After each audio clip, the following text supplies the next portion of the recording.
So this isn't surprising. They asked Al Golden about the situation with the Bengals. Like if he wanted to be the defensive coordinator for the Bengals.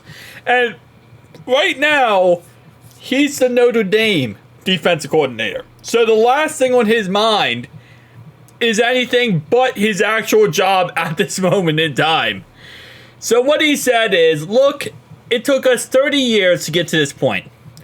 I'm not worried about anything else but how to stop Penn State. And I mean that. Two really good backs, a tight end that is dominant. We've talked about the quarterback in the scheme that is really, really challenging. That's the only thing we're focused on right now. They then asked if he had any contact with the Bengals. He said, I've talked to nobody. I can't even get out of the facility right now. We had the shortest week of the year. And that just makes me want him as our defensive coordinator even more. Now, this is the guy that a lot of people are speculating is going to be the defensive coordinator in the end.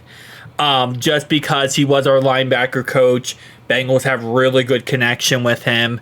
It's kind of one of those things where, you know, you just kind of have a feeling he's going to be the guy in the end. And all out respect here because, you know, you don't worry about another job until you finish the current job you're on, right?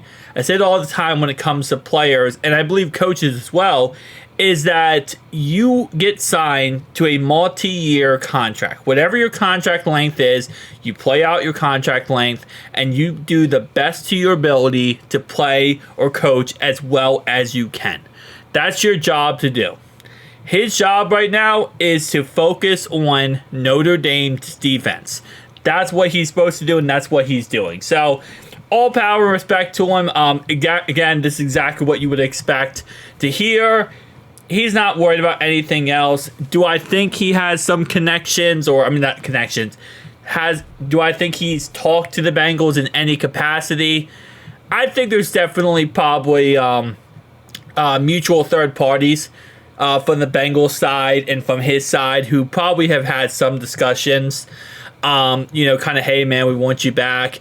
But I'm sure it's not to a length, as he says, it's probably not to a length of, hey, you know, let's sit down and talk or virtual, you know, interview. None of that.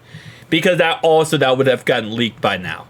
So I'm sure all of this in the end is just going to be simply like probably a text message back and forth of, hey, man, we're interested in you. And he probably said something back like, hey, listen, I'm worried about Notre Dame right now.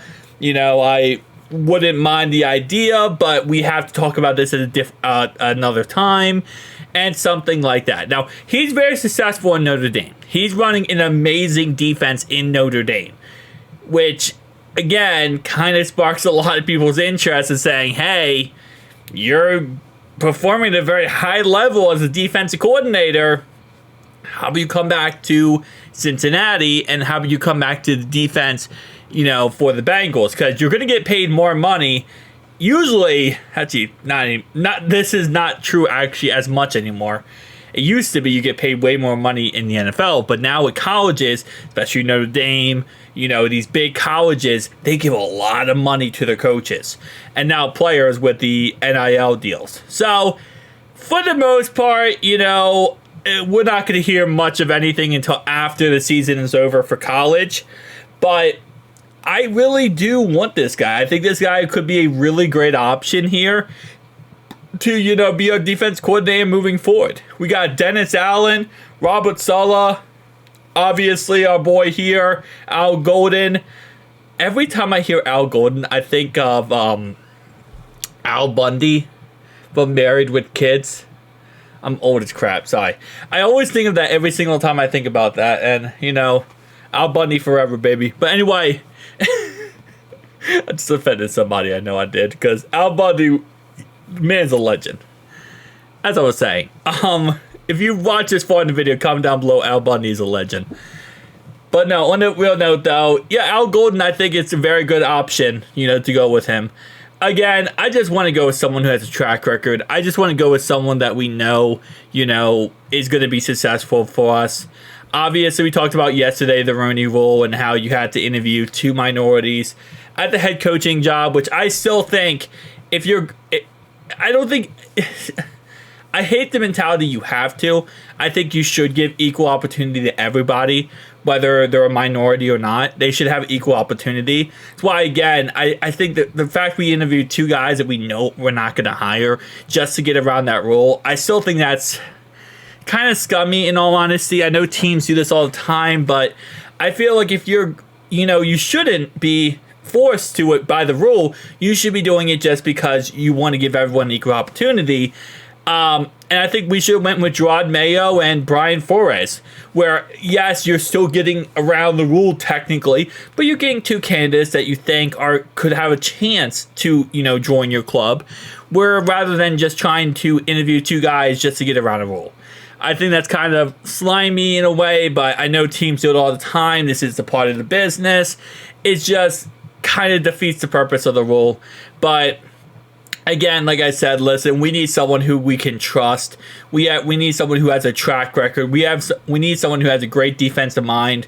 And in all honesty, again, it comes down to me, Robert Saleh, Dennis Allen, or Al Golden. I think those are the 3 guys that I'm really kind of set on, and I don't see us going elsewhere.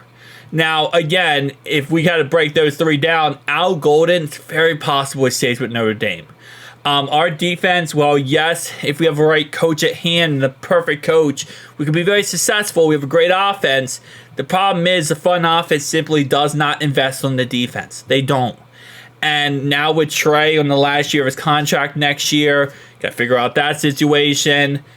We got some guys on defense who will be leaving this offseason. Sheldon Rankins will be cut. There's a lot of what ifs and a lot of question marks, and we're going to need the right guy at helm to go ahead and take that defense and be very successful. Again, I think someone commented this down below, and it's very true. We don't need a top 10 defense. I would love to have top 10 defense, but we don't need a top 10 defense. Right now, we would have been a playoff team this year if we even had a top 20 defense, let alone a top 25 defense. Like, if we had a top 20 defense, we would have been probably like 13-4. Or 14-3. Like, we would have been a lot more successful of a team if we had a better defense. So that's the big issue here. If you're Al Golden, it's like, hey, do I want to go back to the NFL with the Bengals? And the front office is not going to, help me out in any way. I'm probably not getting paid that much money because it's, Mike Brown at Mike Brown at owner. So then that's a question. Dennis Allen, Robert Saleh is getting other head coaching opportunities, which again kind of bears the question there. Do you want to be a defensive coordinator or a head coach? Get paid more money as a head coach, and you're not with Mike Brown, so you're going to get paid more money anyway. And then Dennis Allen, he's failed at head coach twice, so really it's his only option is defensive coordinator. So I kind of feel like Dennis Allen's the move in the end. I feel like he's the move in the end. I want Al Golden or I want Robert Saleh, but I will settle for Dennis Allen. That's kind of how I look at it. See you guys next one, though.